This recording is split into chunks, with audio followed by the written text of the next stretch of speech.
Poderia a caça de recompensa mudar a vida de um atirador independente?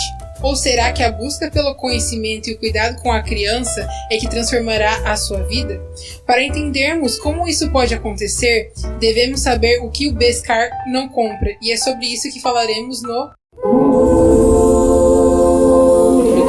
Multicast. Oi pessoal, tudo bom com vocês? Estamos aqui em mais um episódio do Multicast.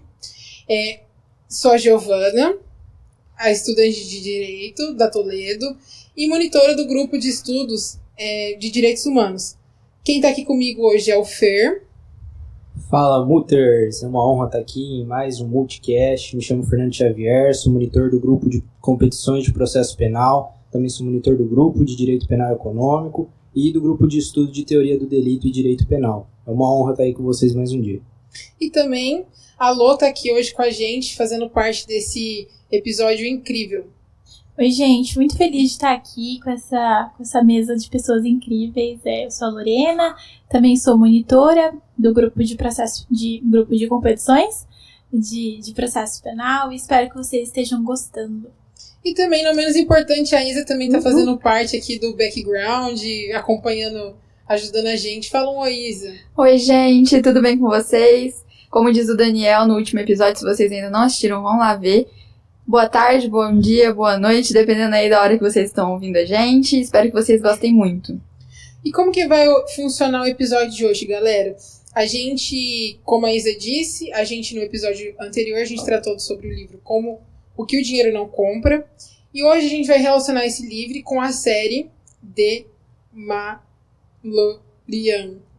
Eu falei errado. Não, na verdade você falou certo. Sério? É, Mandaloriano. Ah, então... eu ia pedir... Sucesso! É isso aí, English. Escolinhas de inglês me patrocinam. Bilingue! Paga nós. Poliglota. Enfim, galera. Então a gente vai relacionar, né, o livro com essa série. E quem vai explicar, né, o ano de lançamento, sobre o enredo, sobre o elenco, vai ser o Fer. Então, pessoal, como a gente já falou, nós escolhemos a série chamada O Mandaloriano, ou em inglês The Mandalorian. É uma série de televisão do gênero faroeste espacial, embora eu não concordo muito com esse gênero. Ele é exibido na plataforma de streaming Disney+, e tem como showrunner o produtor executivo Dave Filoni, Kathleen Kennedy e Colin Wilson. Então essa série ela faz parte da franquia de Star Wars, é como se fosse um spin-off, se passa 5 anos depois da queda do Império, visto em Star Wars o episódio 6, O Retorno de Jedi, que estreou em 1983.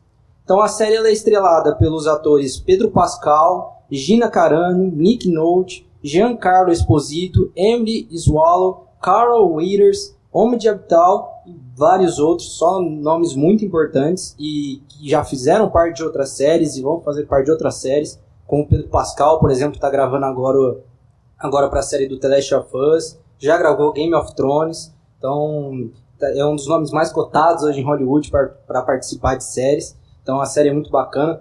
E do que se trata a série, né? Ela ocorre após a queda do Império, como eu já falei, e conforme também é retratado em O Retorno de Jedi. E antes do surgimento da Primeira Ordem, que falam no Despertar da Força, que são os filmes novos de Star Wars, conta a história de um caçador de recompensa, que é conhecido como Mandaloriano, que no universo Star Wars são indivíduos que escolhem unir-se à chamada Guilda dos Caçadores de Recompensa. Então ele viaja pela galáxia caçando recompensas, prendendo delinquentes, e sempre ele recebe uma forma de pagamento para isso. E desde o início do primeiro episódio, onde já aparece, logo no início ele capturando um fugitivo, ele recebe como uma forma de pagamento melhorias para a sua armadura, e através de um material conhecido como Beskar. O que é Beskar? Para quem não conhece a série, ele é um metal mandaloriano, e ele é resistente, por exemplo, ao sabre de luz. Acredito que todo mundo conhece o famoso sabre de luz, né? O sabre de luz dos Jedi, de Star Wars. E ele também é resistente ao blaster. Blaster é aquelas armas que a gente vê os Stormtrooper, todo mundo fala que eles erram todos os tiros, não é mesmo? Então, ele é resistente a todos esses tipos de materiais que são tratados em Star Wars. E até que numa missão, ele receberia como forma de pagamento uma boa quantia desse Beskar ao ponto de ele fazer uma nova armadura.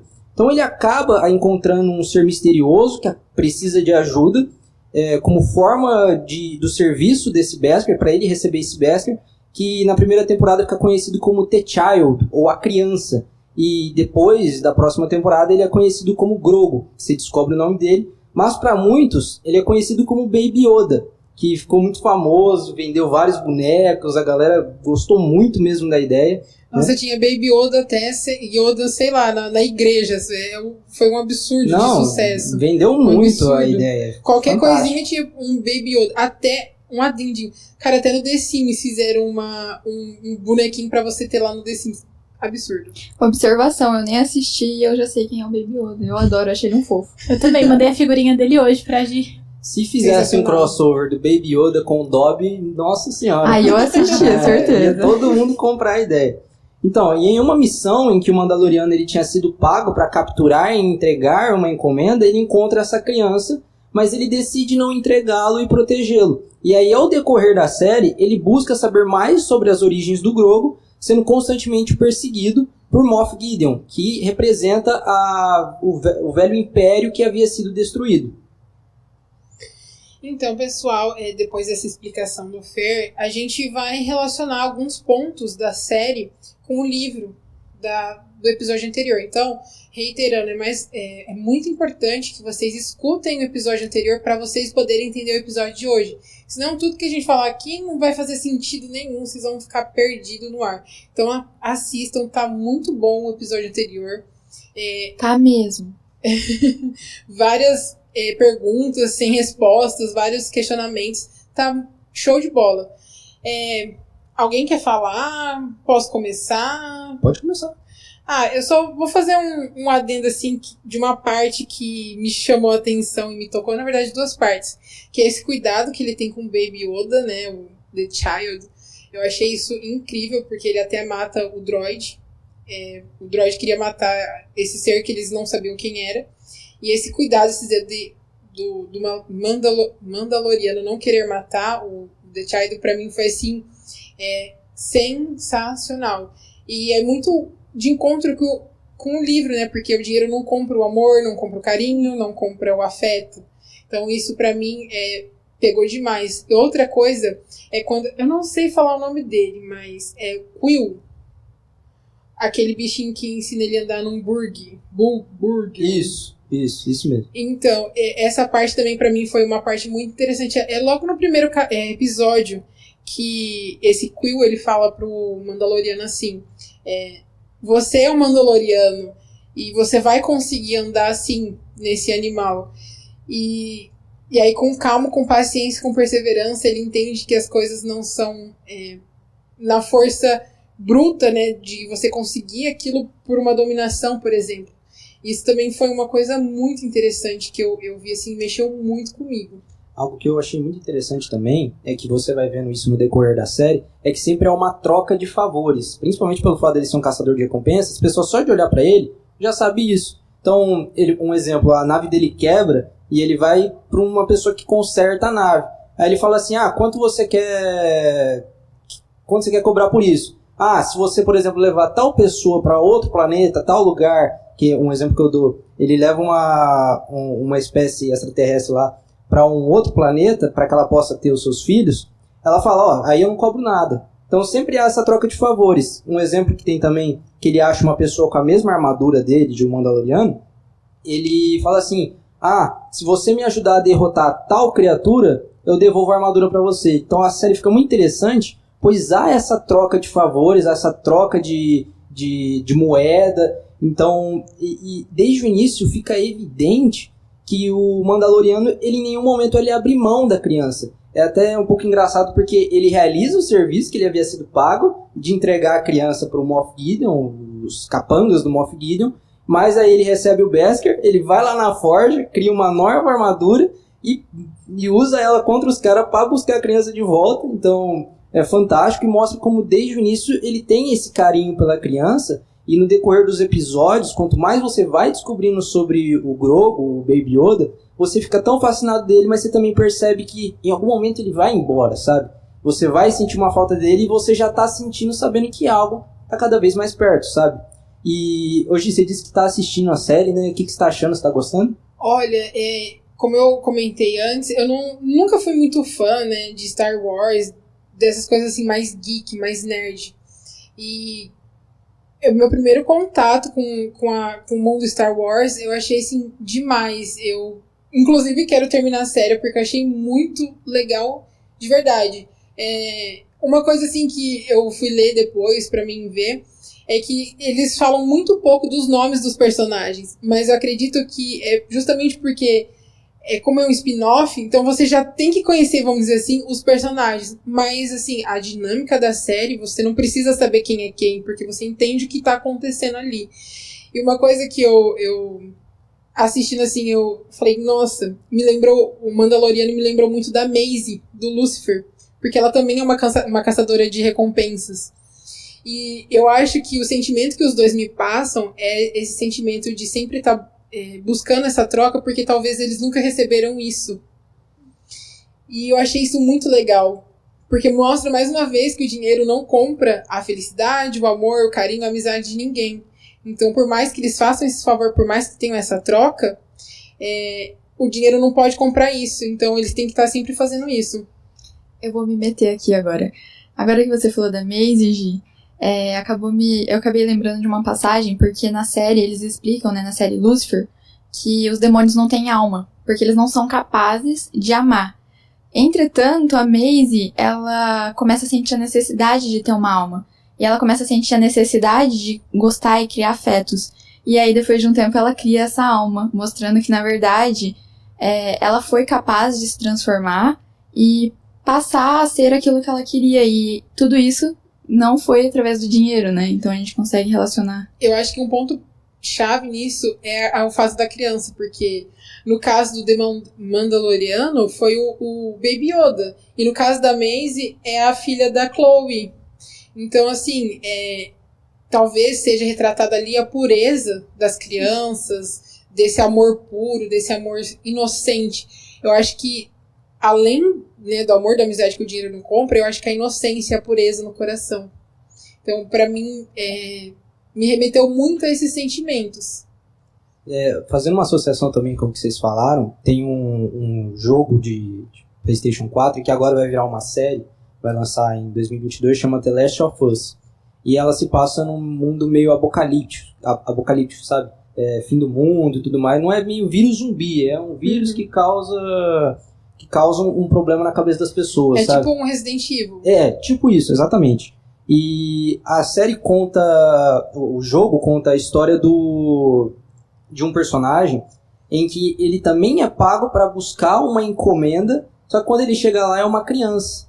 E ele fica meio em dúvida, tipo assim, me trouxeram aqui para buscar uma criança, sendo que falaram que era uma encomenda. E aí ele fica em dúvida, por que uma criança é tão especial? Porque começa a vir capanga para todo lado querendo salvar a criança, e tudo vira um caos. E ele se afeiçoa a tanta criança simplesmente pelo fato do que, quando iniciou esse apocalipse, ele tinha perdido sua filha, porque ele, no momento que estava fugindo para um lugar distante, os soldados da guarda e tudo mais começaram a exigir o quê? Mata todo mundo.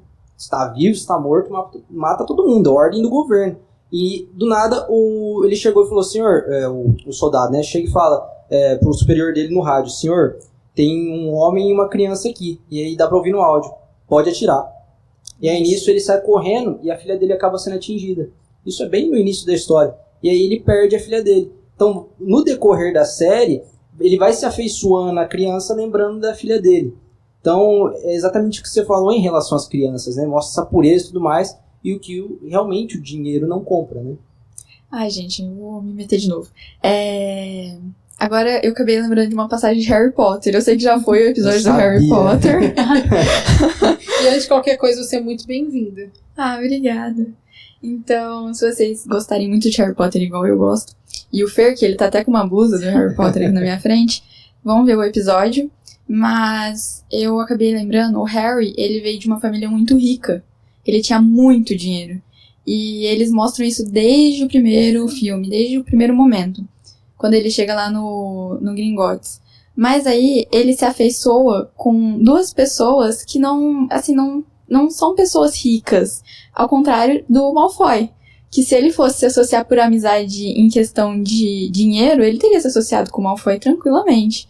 Enquanto ele se associou com o Ron e com a Hermione, que eram pessoas que, na verdade, elas são tidas como inferiores ali, né, pelo Malfoy e por outras pessoas. Então isso é muito interessante também se a gente for parar pra pensar por esse ângulo. E é uma das maiores purezas de Harry Potter, né? Essa questão do trio, o famoso trio de Harry Potter, que de um lado tem o Rony Weasley, que vem de uma família bem pobre, tem uma grande quantidade... O Rony tem uma grande quantidade de irmãos, então ele sempre fica meio que na sombra dos irmãos dele, né? E aí ele sempre fica com aquela coisa pro lado, tipo, o Harry pergunta pra ele, eu ganhei uma coruja. Ele, eu tenho perebas. Eu tenho que usar a vassoura velha do meu irmão pra jogar quadribol.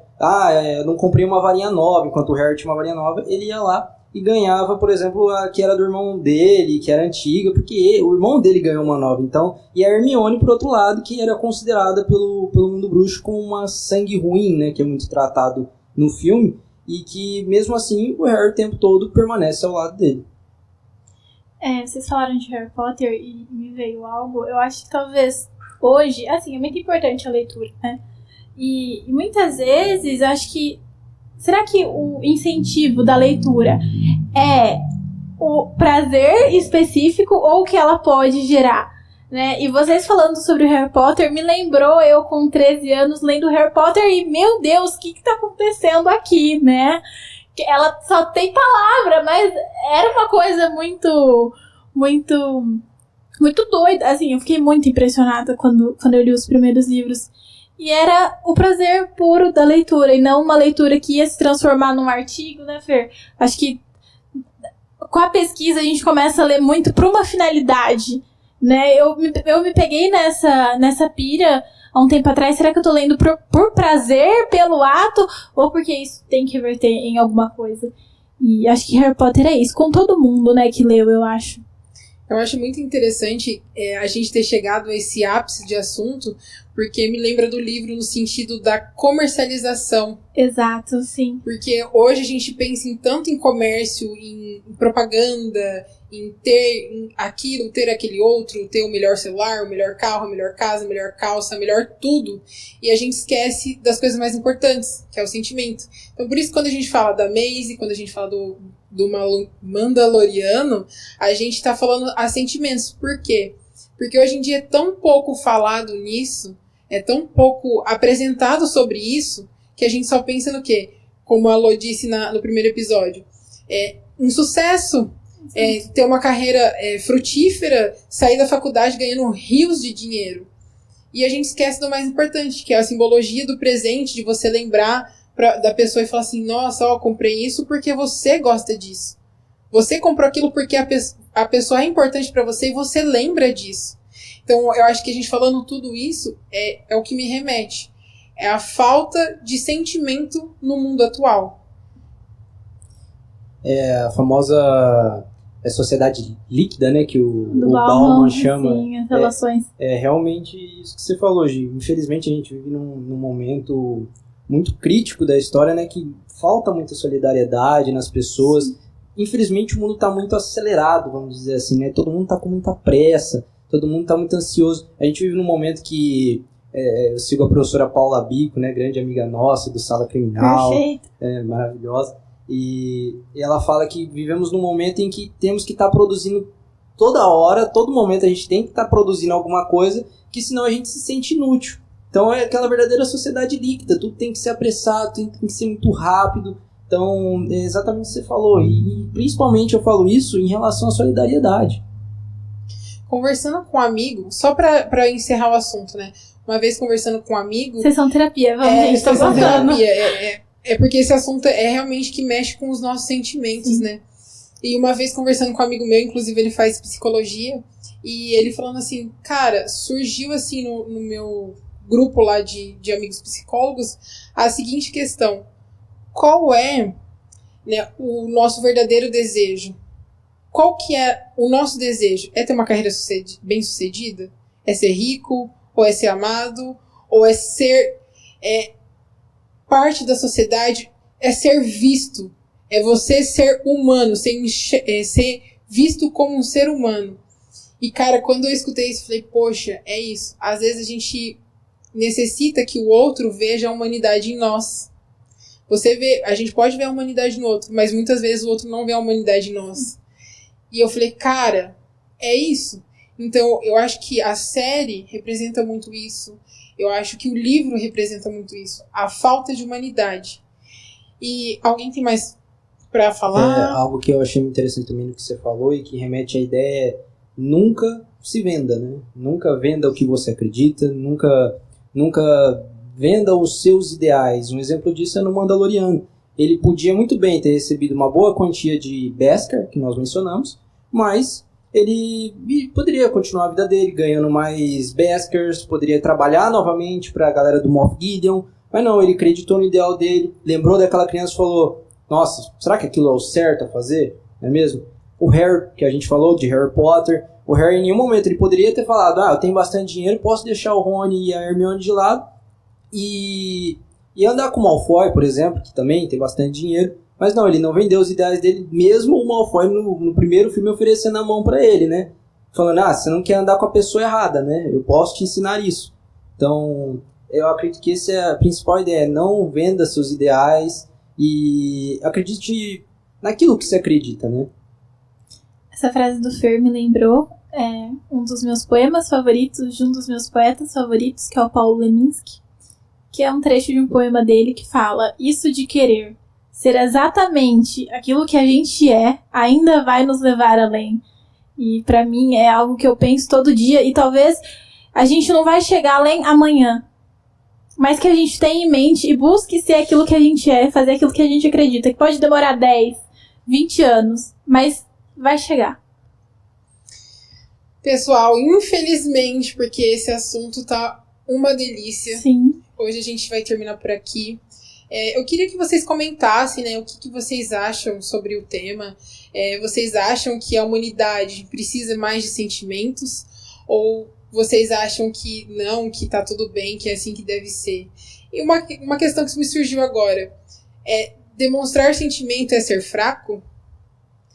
Eu espero que vocês respondam isso nos comentários. E isso liga ao príncipe. Vejam o primeiro episódio. Tá vendo? É uma construção. Então, todos os episódios são importantes pra vocês entenderem o que acontece, porque em cada episódio a gente faz uma construção que se liga. Então, fiquem atentos aos episódios novos e aos anteriores. Se inscrevam nas nossas redes sociais, o link vai estar na descrição. E muito obrigado e até a próxima. Obrigado por escutarem o Multicast.